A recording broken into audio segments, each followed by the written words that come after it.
જોઈ રહ્યા છો વિક્રમ ન્યૂઝ. હવે જોઈએ અગત્યના સમાચાર. વિસાવદર સહિત 3 તાલુકાની ફેમિલી કોર્ટનું વિસાવદર ખાતે ભવ્ય ઉદ્ઘાટન. ત્રણેય તાલુકાના પારિવારિક તકરાર તથા ભરણ પોષણના કેસો વિસાવદર કોર્ટમાં ટ્રાન્સફર થયા. વિસાવદર સહિત ભેસાણ તથા મેંદરડા તાલુકા વચ્ચે નામદાર ગુજરાત હાઈકોર્ટ દ્વારા વિસાવદરમાં ફેમિલી કોર્ટ મંજૂર કરેલી હતી અને ગુજરાત સરકારે આ અંગેનું જાહેરનામું બહાર પાડ્યા. ત્રણેય તાલુકાની કોર્ટમાં ચાલતા ભરણ પોષણના કેસો, ચડત ભરણ પોષણના કેસો, બાળકોની કસ્ટડી મેળવવાના કેસો, ત્રણેય તાલુકાના લગ્ન હક પૂરા કરવાના દાવા, છૂટાછેડાના દાવા, જ્યુડિશિયલ સેપરેશનના દાવા સહિતની પારિવારિક તકરારો અંગેના કેસો માટે તથા અગાઉથી હુકમો થયેલ હોય તેવી તમામ અપીલો તારીખ 1 જૂનથી વિસાવદર કોર્ટમાં ટ્રાન્સફર કરવા હુકમ કરેલો હતો અને સત્તાવાર રીતે જાહેર થયા મુજબ જૂનાગઢ જિલ્લામાં નવી 3 સહિત ગુજરાતમાં કુલ નવી 80 ફેમિલી કોર્ટનું તારીખ 1/6/2024ના રોજ ઓપનિંગ કરાયું હતું.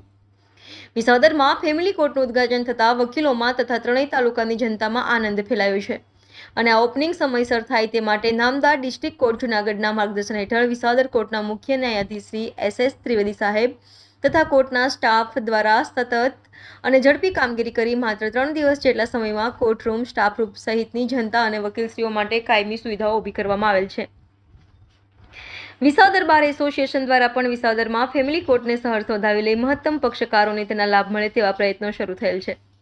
આજના દિવસે વિસાવદર વકીલ મંડળના પ્રમુખ સહિત તમામ સિનિયર જુનિયર ધારાશાસ્ત્રીઓએ ઉદ્ઘાટનના કાર્યક્રમમાં મોટી સંખ્યામાં ઉત્સાહભેર હાજરી આપેલી હતી અને નામ ચીફ જસ્ટિસ ઓફ ગુજરાત સાહેબના વર્ચ્યુઅલ ઉદ્બોધન બાદ દીપ પ્રાગટ્ય કરી અને મહાત્મા ગાંધીજીને સૂત્ર અર્પણ કરી ફેમિલી કોર્ટને ખુલ્લી મૂકવામાં આવેલી હતી. વિસાવદર બાર એસોસિએશન તથા કોર્ટ સ્ટાફ દ્વારા સમગ્ર કોર્ટરૂમને શણગારવામાં આવેલ હતો. આ પ્રસંગે મુખ્ય ન્યાયાધીશ શ્રી SS ત્રિવેદી સાહેબ તથા વિસાવદરના સિનિયર ધારાશાસ્ત્રીઓ દ્વારા પ્રસંગને અનુરૂપ ઉદ્બોધન કરવામાં આવેલું હતું. આ પ્રસંગને લઈને વિસાવદર બાર એસોસિએશનના તમામ હોદ્દેદારો તથા સિનિયર તથા જુનિયર વકીલો, મહિલા વકીલો તથા ત્રણેય કોર્ટના સ્ટાફમાં ખૂબ આનંદ તથા ઉત્સાહ જણાઈ આવતો હતો. રિપોર્ટર ગોપાલ ભેસાણીયા, વિક્રમ ન્યૂઝ, ભેસાણ.